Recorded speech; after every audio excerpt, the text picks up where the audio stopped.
You may or may not know that addiction treatment is where motivational interviewing began.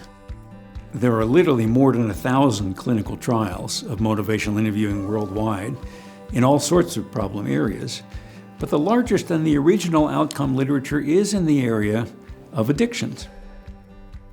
It was in regard to addictions that we really began to think about this problem of ambivalence, of people feeling two ways about something, and what's the best way to respond to that.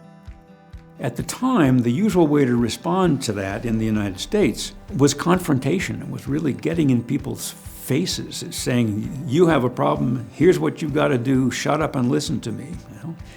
Human beings don't take very kindly to that in general, and it didn't work any better in addiction than it works elsewhere.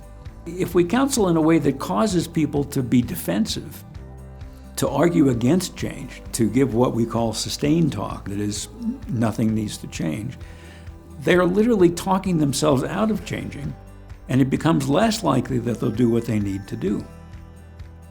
So motivational interviewing is a different way of dealing with ambivalence, in which you invite the person to tell you their own motivations for change, their own reasons for change, how they might go about doing it, rather than you telling them.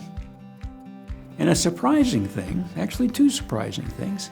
One is that this is relatively brief. We're often talking about one or two sessions of motivational interviewing making a difference in long-standing behaviors.